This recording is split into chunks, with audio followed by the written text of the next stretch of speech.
Salam dəyərli izləyicilər, mən Aygün Cavadzadə. Dünən sizinlə daş dövrünü geniş şəkildə müzakirə etmişdik. Bu gün isə öyrəndiklərimizi möhkəmləndirmə məqsədi ilə testlərə keçirik. Hazırsınızsa başlayaq. Deməli, birinci sualımız Azərbaycanın ən qədim insan məskəni olduğunu təsdiq edən abidələrin yerləşdiyi ərazini xəritədə müəyyən edin. Bəli, burada söhbət Füzuli rayonu yaxınlığında yerləşən Azıq mağarasından gedir.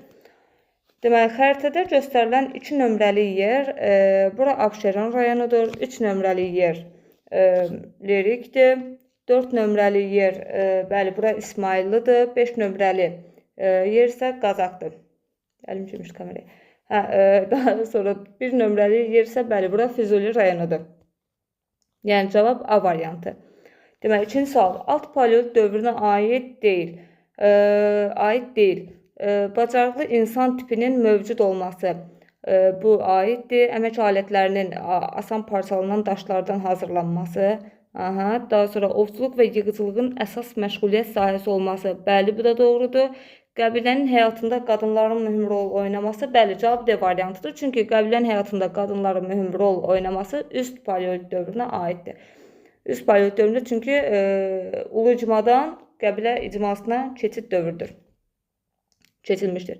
İnsanların ilk dəfə odla tanış olması, bəli, bu da alt paleolit dövrünə aiddir. Deməli, uyğunluq gözlənilməmişdir. İlk dəfə axirət dünyasına inam yaranmışdır. Orta paleolit dövründə, bəli, doğrudur. Ox və kaman ixtira olunmuşdur. Mezolit dövründə, bəli, düzdür. Dəfn edilənlərin yanına ilk dəfə məişət əşyası qoymuşdur Neolit dövründə. Xeyr, cavab ilk dəfə məişət əşyası Mezolit dövründə qoymuşdur. Neolit dövründə də, bəli, qoymaya davam edib, amma ilk dəfə Mezolit dövrüdür. Heyvanların əhilləşdirilməsi sona çatdı Eneolit dövründə, doğrudur. Mezolitdə başladı, Eneolitdə sona çatdı. Ağıllı insan meydana gəldi üst paleolit dövründə, doğrudur. Paleolit dövründən, deməli, 4-cü sual, paleolit dövrü yaşayış məskənlərinə aid deyil. Birinci, damcılı. Dünənlərim, yəni izahatda bunları qeyd etmişdim mən. Zaten, yəni, damcılı, qazma, buzeyir. Yəni, 1, 4, 5-ə çıxdıq, cavab 2, 3. Kərimli və Qobustan. C variantı. Daha sonra keçirik 5-ci suala. Deməli, eramızdan əvvəl 135-ci minillik təbiət qüvvələrinə və axirət dünyasına inamın yaranması. Bəli, həmin dövr hansı dövrdür? Orta paleolit dövrü. Daha sonra isə eramızdan əvvəl 35-12-ci minillik. Burada isə söhbət üst paleolitdən gedir. Deməli, cavab nitqin ən əlverişli ünsiyyət vasitəsinə çevrilməsi. Bəli, cavab A variantıdır. Daha sonra, çünki burada söhbət üst paleolitdən gedir.